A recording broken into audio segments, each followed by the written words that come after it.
On a quiet morning in June 2001, Andrea Yates filled her bathtub with water. One by one, she led her children to their deaths, starting with 3-year-old Paul and ending with 7-year-old Noah, who fought desperately as his mother held him under. When it was over, 5 small bodies lay lifeless, wrapped in a horrifying tableau of maternal madness. But why would a mother commit such a monstrous act? What darkness consumed her, and who, if anyone, could have stopped it? This is the haunting story of a tragedy that stunned the world and revealed unthinkable failures in the system. Andrea Yates had always been a mother at her core. Born on July 2, 1964, in Houston, Texas, she grew up in a family that valued religion, discipline, and the traditional American ideals of motherhood. Raised in a strict household, Andrea was the youngest of 5 children, and she carried with her a sense of duty to fulfill her family's expectations.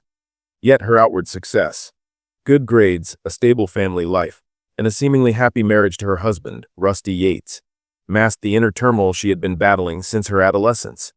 Though she was often seen as bright and responsible, Andrea struggled with anxiety, low self-esteem, and depression for much of her young adult life.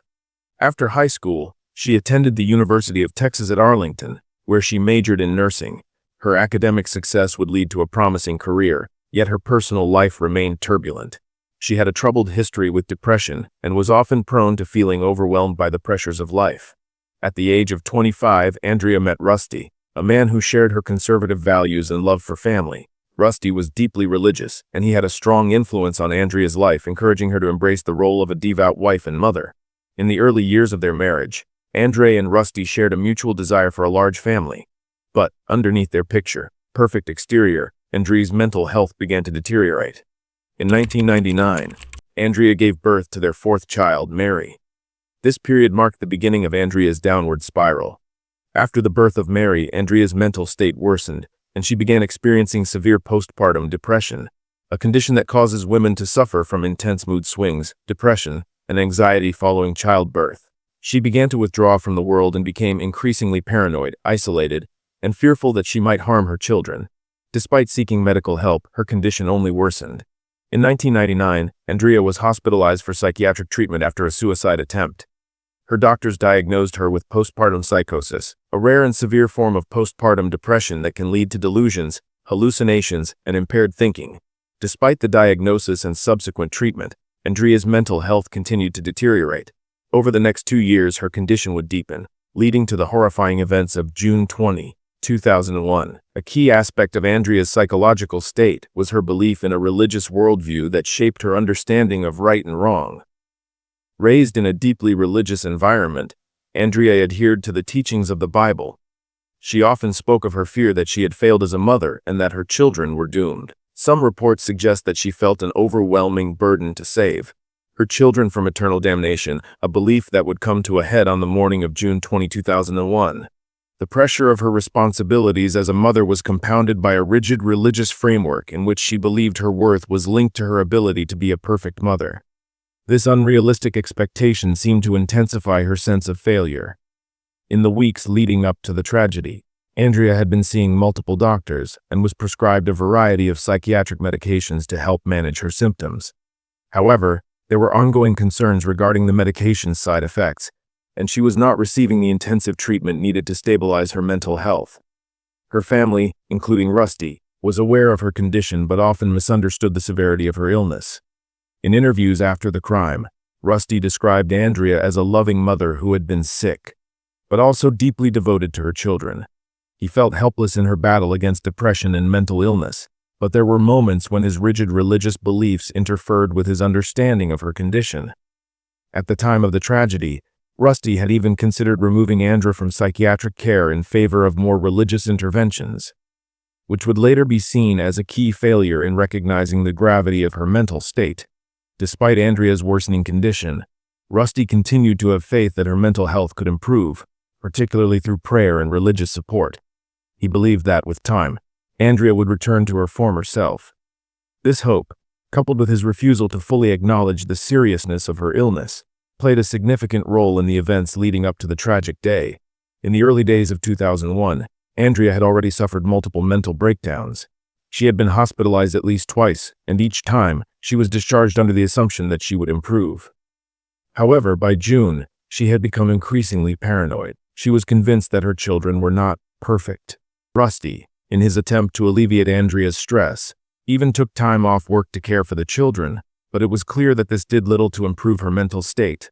The family's isolation was another contributing factor to Andrea's deteriorating condition. The Yates family lived in a modest suburban home in Houston, Texas, which lacked close family or community support. Andrea had very few friends and was socially isolated. As her mental state continued to spiral downward, she found herself alone with her dark thoughts. The morning of June 20, 2001, began like any other in the Yates household. Andrea Yates woke up to a full day ahead of her 5 children, Noah, John, Paul, Luke, and Mary, playing in the house. It was a warm, quiet morning that bookended the horror that would soon unfold. But for Andrea, there was nothing ordinary about this day. Her mind was clouded by an overwhelming sense of guilt, despair, and delusion. Her paranoia had reached its peak. It is difficult to imagine the sheer horror of what was happening in that bathroom, the sense of powerlessness that Andrea's children must have felt. Yet for Andrea, it was a moment of delusion and conviction, believing that she was acting out of love. Her mind was consumed by the belief that by ending their lives, she was protecting them from something far worse than death. After the killings, Andrea called 911, and here was how it went. What's your name? What's the problem? I just need him to come. Is your husband there? No. Well, what's the problem? I need him to come. I need to know why we're coming, ma'am. Is he there standing next to you? She? Are you having disturbance? Are you ill or what? Yes, I'm ill. You need an ambulance? No, I need a police officer. You have sent an ambulance. When police arrived, they found Andrea sitting calmly in the living room. There was no visible sign of struggle, and Andrea herself did not appear to be in any distress. It was almost as if she had carried out the act without the usual signs of emotional turmoil. But this calmness was not a reflection of Andrea's true state. It was the result of her psychosis. She was in a state of dissociation, completely removed from the gravity of her actions. The first responders were initially confused by her demeanor, unsure of how to react to the mother of 5 children who had just brutally taken their lives. Andrea, when asked about the events, simply stated, "I killed my children." When asked why, she claimed that she believed it was the only way to save them. She spoke matter-of-factly without emotion, explaining that she thought her children would be condemned to hell if she didn't act. In her mind, she was saving their souls. The police, still processing the enormity of the situation, quickly took Andrea into custody. Meanwhile, Rusty, devastated and overwhelmed by grief, was left to grapple with the unimaginable loss. He had tried to be there for Andrea in every way possible, yet it wasn't enough. His wife had spiraled so deep into her illness that there was no reaching her before the tragedy struck. The loss of his 5 children was incomprehensible, and he was left questioning his role in the events that had led to this horror. The world would soon learn of the heartbreaking tragedy that had unfolded behind the closed doors of the Yates home. News outlets across the country began to cover the story, and the details of Andrea's actions began to emerge. The media, ever hungry for sensationalism, would soon turn Andrea into a tragic figure, an emblem of mental illness, motherhood, and the consequences of untreated psychiatric conditions. Once Andrea was arrested, she was placed under psychiatric evaluation. Her calm and matter-of-fact demeanor when speaking to the police immediately raised red flags. She was assessed by forensic psychologists, who were tasked with determining whether she was mentally competent to stand trial. The authorities were faced with a critical question: was Andrea Yates a cold-blooded murderer, or was she someone suffering from a severe mental illness that had driven her to commit these acts? Rusty Yates, still in shock and disbelief, was forced to confront the full extent of his wife's mental state. He had seen Andrea struggle with depression before, but nothing had prepared him for the reality of what had just transpired. He was in a state of emotional turmoil, but he had no choice but to try to make sense of the situation. The Yates family's world had shattered, and now the wheels of justice would begin to turn. In the early stages of the investigation, Andrea was charged with capital murder for the deaths of her 5 children. The prosecution moved quickly, and the case soon became one of the most high-profile trials in Texas history. Andrea's actions were beyond horrific, and the state sought to make an example of her. The sheer brutality of the crime seemed to leave little room for debate. Andrea had taken the lives of her children, and there appeared to be no rational explanation for it. Yet, as the prosecution began to build its case, they faced a dilemma. Andrea's defense team, led by attorney George Parnham, would argue that she was not guilty by reason of insanity. They would claim that Andrea was not in control of her actions at the time of the killings and that her mental illness had clouded her judgment, leaving her incapable of understanding the full scope of what she was doing. Andrea's defense would focus heavily on the argument that she was suffering from severe postpartum depression and psychosis at the time of the murders. The defense team called upon a number of mental health experts, including psychiatrists, psychologists, and specialists in the area of postpartum psychosis, to testify that Andrea was in the grips of a serious mental illness that had severely impaired her judgment. Dr. Yates, a renowned forensic psychiatrist, would become one of the most important figures in the trial. His testimony would play a crucial role in shaping the jury's perception of Andrea's mental state. Dr. Yates had worked on numerous high-profile cases, and his credibility was seen as pivotal to the defense. He explained that postpartum psychosis was a rare but severe form of mental illness that could cause a mother experience delusions, hallucinations, and extreme confusion. In Andrea's case, he argued, her psychosis led her to believe that she was saving her children from eternal damnation. He suggested that Andrea was so delusional that she couldn't understand the nature of her actions. But Dr. Yates' testimony would also become one of the most controversial aspects of the case.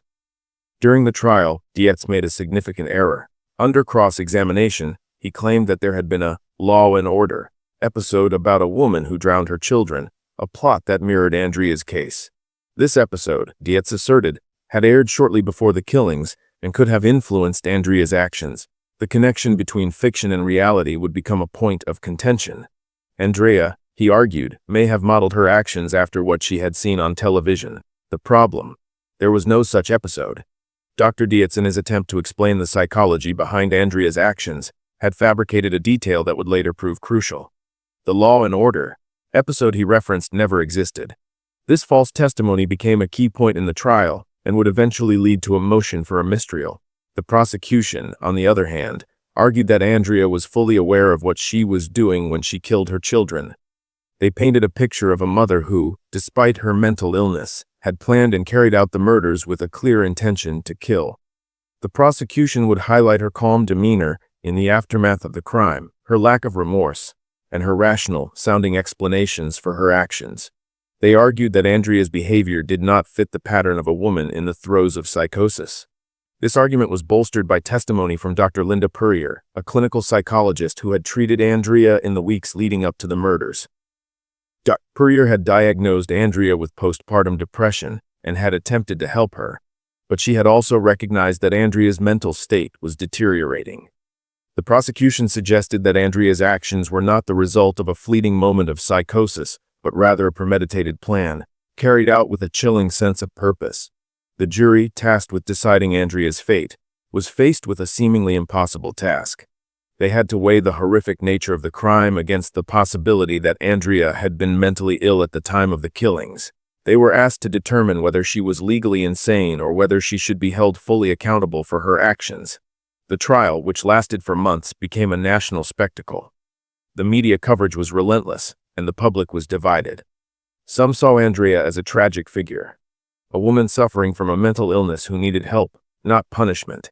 Others viewed her as a cold-blooded killer who had taken the lives of her children in the most brutal way imaginable. The case sparked debates about mental illness, motherhood, and the criminal justice system. In the end, the jury would return a verdict that would shock the nation. Andrea Yates was found guilty of 2 counts of capital murder. The emotional and psychological toll of the trial was immense, and the outcome seemed to reflect the deeply complicated nature of the case. But the legal battles were far from over. Andrea's defense team, armed with new evidence and legal arguments, would soon launch an appeal that would ultimately change the course of her case. The conviction of Andrea Yates was far from the final chapter in her case. While the jury's decision seemed to have sealed her fate, the legal battle was far from over. The enormity of the tragedy, combined with the controversial aspects of her trial, made this case a point of legal contention. Her defense team, led by attorney George Parnham, was not ready to let the case end there. They had a new weapon in their arsenal, a dramatic revelation that would change the trajectory of Andrea's fate. One of the most significant turning points in Andrea Yates' case occurred after the trial, when it became clear that key testimony from the prosecution's expert witness, Dr. Yates, had been erroneous. Yates' claim that there had been a Law and Order episode with a plot similar to Andrea's crime became a crucial factor in the subsequent legal developments. The false testimony about the television show was not merely an insignificant mistake. It was a potential game changer that could have influenced the jury's perception of Andrea's mental state. Dr. Yates' statement during the trial had suggested that Andrea's actions may have been influenced by a television episode she had seen, causing a connection between fiction and reality in the minds of the jurors. However, once it was revealed there had been no such episode, it became clear that Yates' testimony had been false. This revelation raised serious questions about the fairness of the trial, and it sparked an immediate response from Andrea's defense team. Parnham, who had already raised concerns during the trial about the influence of the false testimony, quickly filed for a new trial. He argued that the introduction of false testimony had undermined the integrity of the case, and that Andrea had been denied a fair trial as a result. The defense team claimed that if the jury had known the truth about Yates' testimony, they might have reached a different verdict. The appeals process that followed was long, drawn out, and filled with legal complexities. Parnham and his team worked tirelessly to argue that Andrea's conviction should be overturned, citing the false testimony as the primary reason for the new trial. They also focused on the fact that the jury had not been adequately informed of the extent of Andrea's mental illness, which had played a central role in her defense. At the core of the appeal was the assertion that Andrea Yates had been suffering from severe postpartum psychosis at the time of the murders. The defense team argued that this illness had clouded Andrea's judgment to the point where she was unable to comprehend the nature of her actions or the consequences of her behavior. They also pointed out that Andrea had not been given the proper medical treatment and support during her pregnancy and after the birth of her children, which may have contributed to the development of her mental illness. In response, the prosecution maintained that Andrea had planned and carried out the killings with premeditated intent, emphasizing that her actions were not the result of a momentary lapse in judgment due to psychosis, but rather a cold, deliberate decision to murder her children. They continued to argue that Andrea was capable of understanding the nature of her crime and that she should be held fully accountable for her actions. Despite these opposing viewpoints, the legal complexities surrounding Andrea's case made it clear that the path to a successful appeal would not be easy. There were no guarantees that the conviction would be overturned, but the new revelations surrounding Dr. Yates' false testimony gave Andrea's defense team a fighting chance. In 2006, Andrea Yates' legal team received a significant breakthrough. After years of legal battles, the Texas Court of Criminal Appeals ruled in favor of granting Andrea a new trial.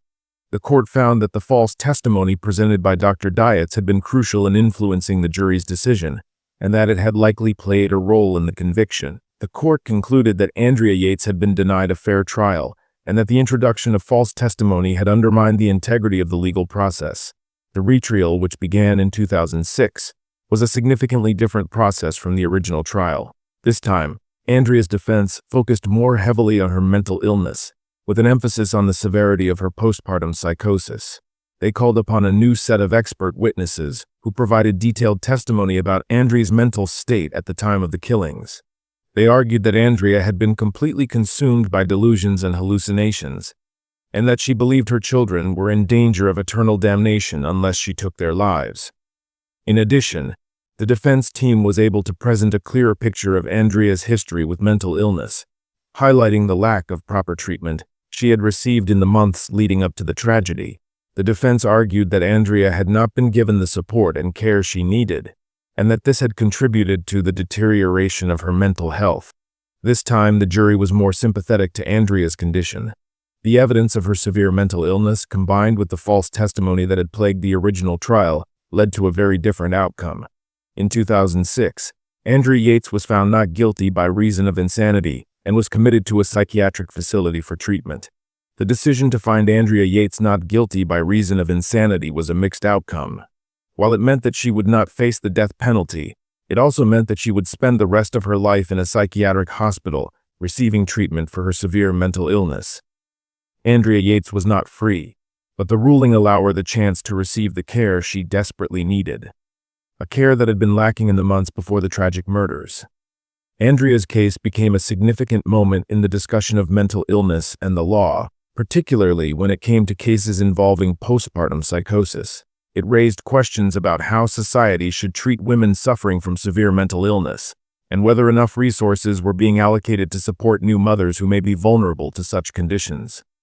For Andrea Yates, the legal battles were over, but the emotional and psychological toll of her actions would never be fully erased. She had been convicted, then freed, and ultimately committed to a life of psychiatric treatment. The story of Andrea Yates is one of tragedy, of a woman who was failed by the system, and of a family that was shattered beyond repair. The case of Andrea Yates remains one of the most controversial and heartbreaking chapters in the history of criminal justice in the United States. Her tragic story has sparked numerous debates, both in legal circles and among the public. Was she a woman driven to unspeakable actions by a severe mental illness that was ignored? Or was she a cold-blooded killer who had planned the deaths of her children with chilling premeditation? The answers are not easily found, and the emotional toll of the case continues to ripple through the world even now. What are your thoughts on the Andrea Yates case? Do you believe justice was served, or was the system to blame for not recognizing the severity of her illness? Share your thoughts in the comments below. This case is one that's still hotly debated to this day, and we'd love to hear your opinion. And don't forget to subscribe to our channel for more true crime stories that digs deep into the dark side of human nature.